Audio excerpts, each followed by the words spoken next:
안녕하세요. 가톨릭대학교에 재학 중인 박진서입니다. 오늘은 저와 민주주의는 어떻게 사용해야 되는지 민주주의 사용 설명서에 대해서 한번 알아보도록 하겠습니다. 인류의 역사는 도구의 사용에 따라 크게 나누어집니다. 구석기, 신석기, 청동기, 철기시대 등 어떤 도구를 어떻게 사용하냐에 따라서 인류의 역사는 구분됩니다. 인류에게 그만큼 어떤 도구를 어떻게 사용하는지가 굉장히 중요하다고 여겨지고 있습니다. 그렇다면 이 도구란 무엇일까요? 사전적 의미는 이렇습니다. 첫째, 일을 할 때 쓰는 연장을 통틀어 이르는 말. 그런데 도구에는 한 가지 뜻이 더 존재합니다. 어떤 목적을 이루기 위한 수단이나 방법.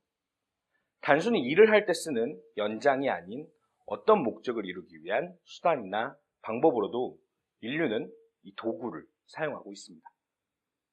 그래서 인류가 효율적이고 합리적이게, 쉽게 말해 편안하게 생활하기 위해 체제라는 도구를 만듭니다. 그리고 현재 인류에게 가장 좋은 체제이자 도구는 민주주의입니다. 세계 대부분의 나라가 민주주의를 채택하고 있고 꾸준히 증가하고 있는 것이 그 증거입니다. 이 도구에는 여러 가지 특징이 있지만 가장 큰 특징은 누가 어떻게 쓰냐에 따라서 성격이 완전히 달라진다는 것입니다. 예를 들어 여기 한 자루 칼이 놓여 있습니다.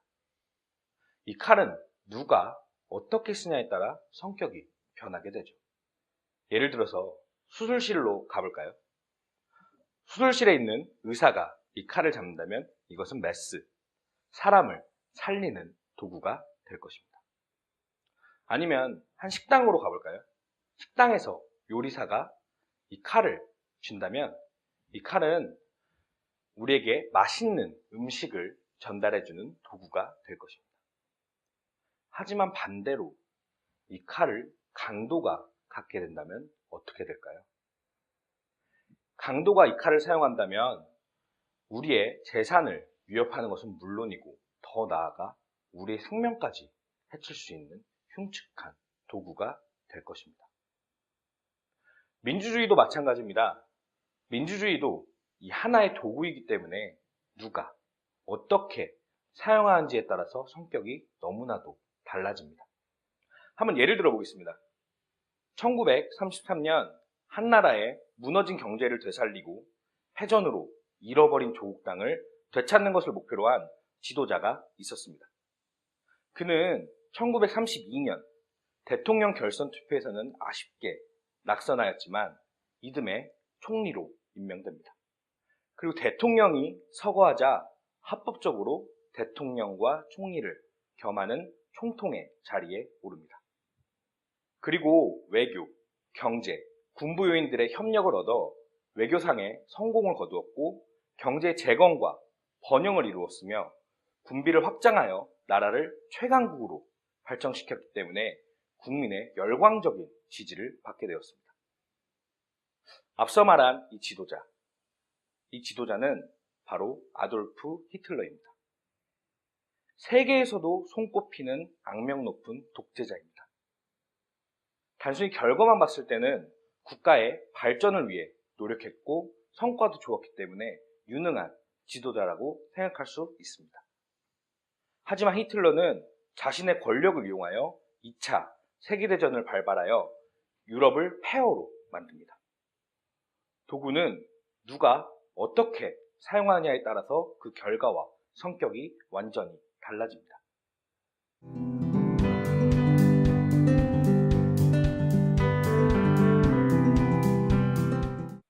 여러분은 이 민주주의라는 도구를 잘 사용할 준비가 되어 있습니까? 민주주의라는 도구를 잘 사용한다는 것은 무엇을 의미하는 걸까요? 저는 기본에 충실할 것이라고 생각합니다. 우리는 너무나도 당연한 것이기에 이 방법을 잊고 도구를 사용하고 있습니다. 민주주의를 사용하는 방법에는 여러 가지가 있지만 그중 민주주의의 꽃이라는 선거의 기본적 사용법을 되돌아보면서 민주주의 사용법을 설명드리겠습니다. 민주주의가 처음 시작된 시대에는 선거가 필요가 없었습니다. 지역도 좁았으며 사람도 많지 않았기 때문에 모두가 모여 의견을 교환했었죠. 또한 정해야 할 것들이 지금처럼 많고 복잡하지 않았습니다. 하지만 지금은 다릅니다. 지역도 비교할 수 없을 만큼 넓어졌으며 사람들을 한 곳에 모은다는 것은 불가능합니다. 또한 정해야 할 것들이 셀 수도 없이 많으며 분야도 경제, 문화, IT, 과학 등 너무나도 많습니다. 한 명 한 명이 모든 정책에 의견을 내거나 정치적 참여를 하기에 현실적으로 어려움이 있으므로 우리는 대표자를 선출합니다. 이 대표자를 선출하는 과정이 선거입니다. 선거를 통해 뽑힌 대표는 자신을 뽑아준 사람들의 의견을 반영합니다. 종로구 국회의원은 종로 구민의 의견을, 부천시 의원은 부천 시민의 의견을 시민들을 대신하여 적극적으로 알리고 정책에 반영되도록 하죠. 수만 명의 시민들이 직접 한 명씩 의견을 내는데 한계가 있기 때문에 선거라는 도구를 이용해서 우리는 대표자를 뽑는 것입니다. 즉, 우리는 나의 의견을 대신해서 올바르게 전달해줄 대리자이자 대표자를 선출하기 위해 선거를 하는 것입니다. 그렇다면 이 선거라는 도구를 사용하기 전에 우리가 준비해야 할 것은 무엇일까요? 앞서 말했듯이 나와 비슷한 생각과 의견을 갖는 대표를 통해 자신의 의견을 반영할 수 있습니다. 그래서 사람들은 나의 생각과 의견이 비슷한 사람에게 투표를 합니다. 최대한 나의 의견을 반영해 줄 수 있는 대표자를 뽑는 것이 굉장히 중요합니다.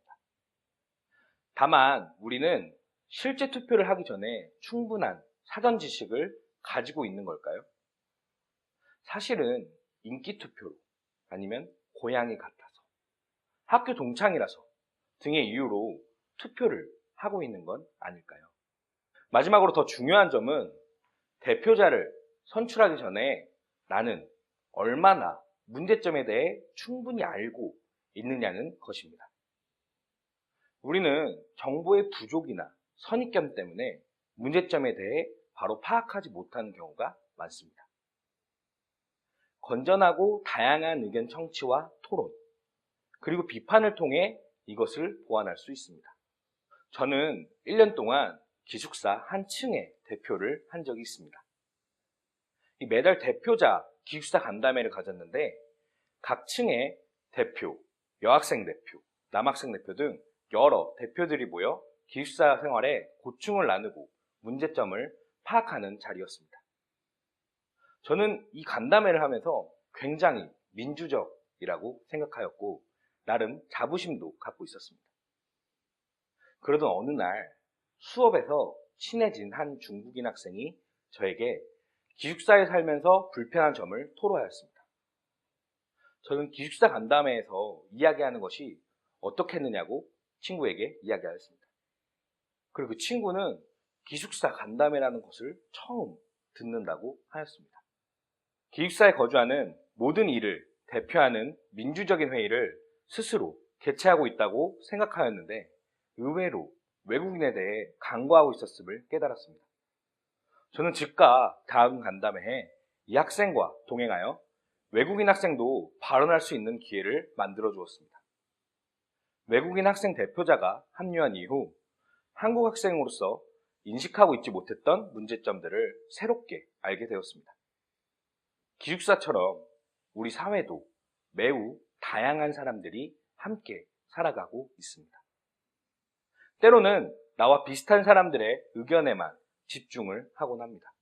그러나 공동체 전체가 더 좋은 방향으로 나아가고 그것을 대표할 수 있는 사람을 선출하기 위해서는 우리가 속해 있는 공동체의 다양한 의견을 알아보고 청취할 필요가 있습니다.